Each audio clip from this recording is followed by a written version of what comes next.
for joining. So this presentation today is Global Cyber Siege. This is explosive shifts in 2024's ransomware and breach trends. So this is a presentation that's going to be all about ransomware, how it's changing over time, and it will include Q1 of 2025, so brand new data that we've studied in terms of all the ransomware gangs out there. My name is Steve Thomas. I'm the founder and CEO of HackNotice. HackNotice is a dark web threat intelligence platform. We spend a lot of time getting to know these gangs, gathering the victims. A serial entrepreneur, I've been in threat intelligence for about 20 years or so, well-published author as well. And today's talk is all about how has ransomware changed in the last year. We compared 2024 to 2023.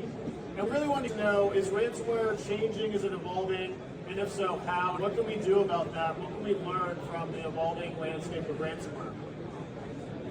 So if you're new to ransomware, ransomware is where a hacker gains access to your system or multiple systems.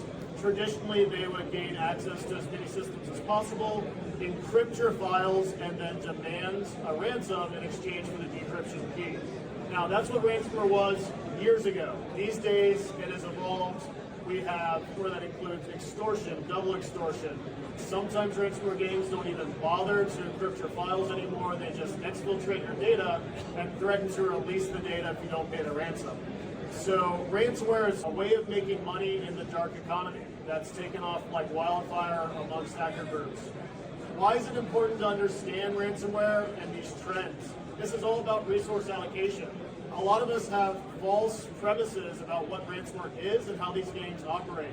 And so hopefully today you'll learn what's going on with these gangs, how are they operating, and what do I really need to be allocating resources towards. And a bit about HackNotice. We focus on identifying the victims of ransomware, getting those into the hands of our clients, getting all the files that are being trafficked for attack data, and helping our clients better understand how they're being attacked or about to be attacked from real-life hackers in the dark web. Here's some of our clients. We work with a lot of banks and financial institutions. This is a discussion all about data study. So we have massive quantities of data about these gangs.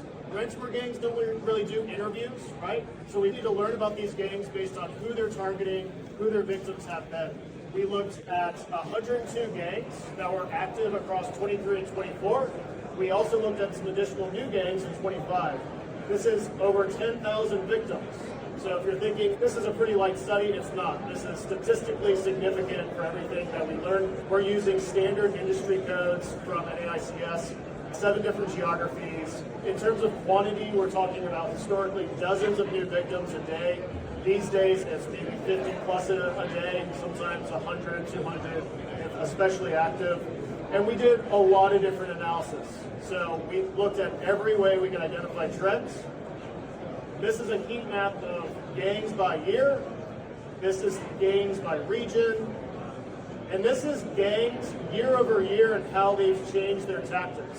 What I want you to get from this is that the same gang, one year versus another, had wildly different targeted industries, targeted geographies, even different TTPs they used to gain access. This is a rapidly evolving cybercrime industry, and so we need to keep up to date with it. Even with regions, there's gangs that have entirely changed their MO, what region they target, what industry they target, and so we're going to learn about that today. To really get into it, the top line numbers are boring. From 23 to 24, we had 6% more gangs, we had 8% more victims. But if you dig deeper, it gets really interesting because 34% of all the gangs that were active in 2023 died. This is massive churn. If you were keeping track of ransomware in 2023, all of that knowledge is no longer relevant today. And then we had 41% of all the gangs active last year were brand new. They had never had a single victim before last year. We had several gangs that started in Q3 or Q4. They ended up some of the largest gangs last year. So these criminal enterprises are starting quickly and they are amassing victims quickly. And so we have to keep track of who they are. The new gangs had about 30% of all the victims. In gangs that survived were some of the most strongest, some of the largest counts in terms of how many victims they've had. If you look at the new gangs from 24 versus the ones that died off in 23, the new gangs were more aggressive. They had more victims as well. So it's not the strong that are dying off. We'll get into some of the ones that did die off and why, but it's really some of the weaker gangs that are breaking apart, making room for more aggressive gangs. All right, so maybe hard to read, but these are the gangs that died off. You may know some of these names, but there's a few in here that are interesting. Arvin, a gang that was pretty well known, voluntarily shut down. Hive was broken up by Interpol. We are seeing organized police, FBI, and other departments working together to shut down these gangs. Knight's going to be an important one to pay attention to. Knight voluntarily shut down, released their source code, released additional details about how they attack, and they're the origins for Ransom Hub. Ransom Hub was one of the biggest gangs last year. They come out of a gang called Knight that shut down. And then we had Ragnar from Interpol. We had some gangs in here like Royal that had over 100 victims. We're seeing a lot of thrashing in the ransomware market. These are the new kids on the block. So these are the names that you should be familiar with. Fog, Funksec. They got into ransomware largely at the end of last year. Ransom Hub, they have over 500 victims. It is pretty much unheard of to have that many victims, especially if you are starting off brand new in the year. So let's take a look at some of the deaths that happened and how that changed the global dynamic. Arvin exclusively targeted the Middle East, and by them dying off, that makes the region about 200 victims a year safer. Unfortunately, Andala and Malik also exclusively target the Middle East. And so on the net, the Middle East ended up being about 100 victims a year safer, but you are seeing targeting of that specific region. Cyclops / Knight / now Ransom Hub, they at the time focused solely on Africa, and that's not a region that's often targeted. So by Cyclops or Knight shutting down, that made the region about 200 victims a year safer as well. Looking at the gangs that were active year over year, we are seeing significant change in targeting for region and targeting for industry. Retail was a little bit more focused in 24, so was finance. Professional services was down. North America was up, South America was down. Let's take a look at Cuba. By its name, you'd expect them to be targeting North America. They focused exclusively on European manufacturers. The premise is this is based on better payouts, higher paydays, more lucrative targets. 8base, they went from European manufacturing to North American information technology.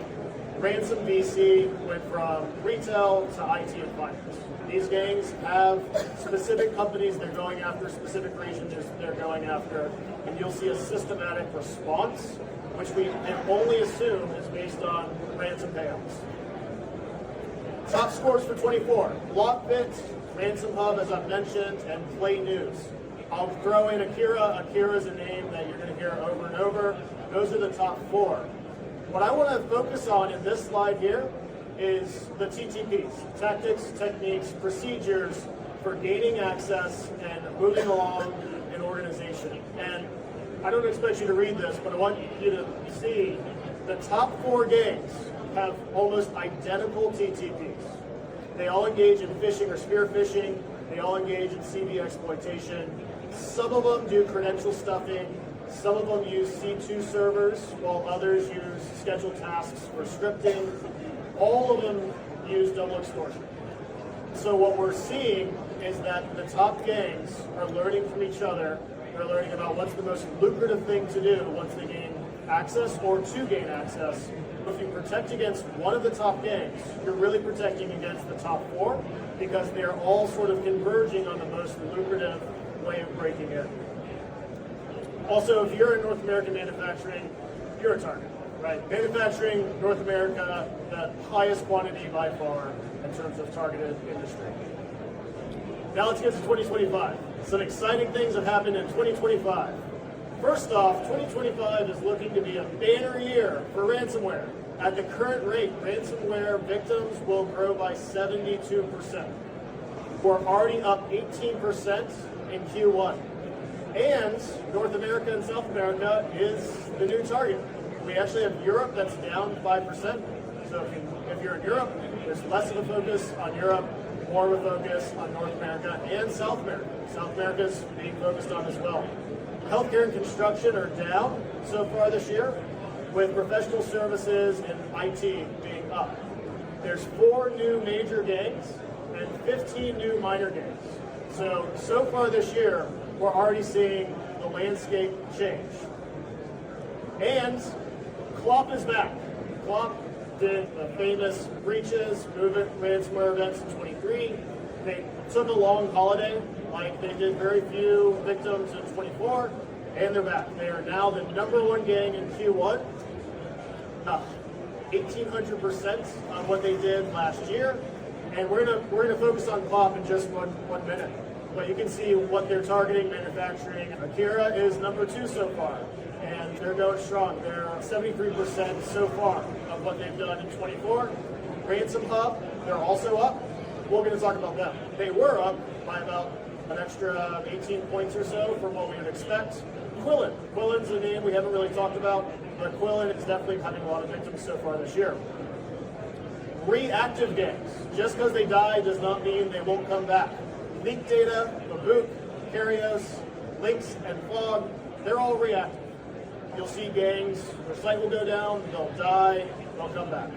North America has been the largest target by far. Let's talk about Clop. Clop took a holiday for about a year, and we all enjoyed that, but they're back now. Is this the same Clop as 23? No. Clop has changed their MO entirely, their industry and their regions. In 23, they had a significant presence in finance companies and healthcare. They don't do that anymore. They don't go after finance, they don't go after healthcare, waste management, entertainment, food, higher education. If you're in any of those industries and you care about Clop, you don't need to care about them as much anymore. Let's keep track of them, but they've moved on. Clop is interested in transportation, construction, manufacturing, wholesale and resale trade. They used to go after Africa, South America, and Middle East, and now they are kind of almost exclusively North America with a little bit of Europe. Clop is focused this year on North American physical critical infrastructure. And so if you're in that category, Clop is very much going after you. Let's talk about some of the gangs that have died so far. Their sites are down, maybe they'll come back up, we'll see. Ransom Hub. We just spent a lot of time talking about Ransom Hub. They might not come back, or maybe they're back today, who knows? Frothy, thrashy, cybercrime industry is not set in stone. Fog, their site's down, FunkSec's down, Argus, there's a lot of gangs that you may be tracking. If you're tracking them year by year, you're gonna miss out. Ransom Hub, the most prolific gang in 2024, are one of the top. Their site's no longer working, we'll see if they come back. Key takeaways. Ransomware is exploding. 2025 looks to be a banner year for ransom. These gangs are joining together and breaking apart pretty much day by day, week by week. The gangs that stick around year by year, they are consistently aggressive. They're honing their tactics. They're trying to go for the biggest payday. And we have to pay attention to the new gangs. Some of the new gangs, like we saw with Ransom Hub, can end up being the #1 gang for the year, and they may have wildly different techniques than other gangs you're familiar with. But it is important to keep track of the top techniques because all of the top gangs cheat off each other. They're all converging on the same way of gaining access and ransoming. And they're all chasing the money. We're going to continue to see gangs change their techniques as they learn new ways of extorting money from businesses. So double extortion has been around for maybe a year or two. We could see brand new techniques this year. And if they're successful, expect that to spread like wildfire. Thank you. Feel free to connect with me. We've got a lot more information about these gangs. We can dive into specific gangs at our booth. We're at next booth 1, just over there in the back. And I think I have 4 minutes for questions. Go ahead. Thanks. Great presentation. Can you talk about how do you identify the gang and what about if it's an individual hacker? Sure. The question is, how do we identify the gang? What if it's an individual hacker? We are tracking a gang right now that, as far as we can tell, is just one hacker that's actually a part of Quillen and one other gang. So these hackers don't really have a lot of loyalty. They will join multiple gangs. They will start their own activities as well. And so how do we track it?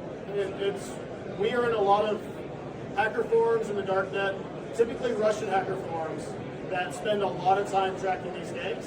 And so it's just constantly by interacting with the hacker community that we learn about these new gangs. And we will find 10, 15, 20 that never go anywhere. And then out of those, we'll find 4 that just explode. It's a constant game of keeping track. Any other questions? Go ahead. Can you show the presentation? Yes, we'll post the presentation online. If you have any additional questions, again, this was a massive data study. There's more trends than we were able to post. We have trends for specific industries, specific geographies. We can find out which gang is targeting your region, your industry. There's a lot more data behind this, but these are all the top line numbers. What do you see in terms of dwell time? I hear that it could be months, could be hours. What do you Dwell see? time. The question's around dwell time. I have heard that dwell time is longer than we would all expect.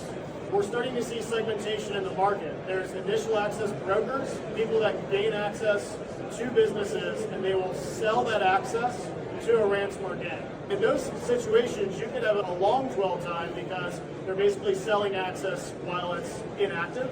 I've heard of dwell time that's been weeks or months, but the gangs can operate within hours. So they can move very quickly if they need to. All right?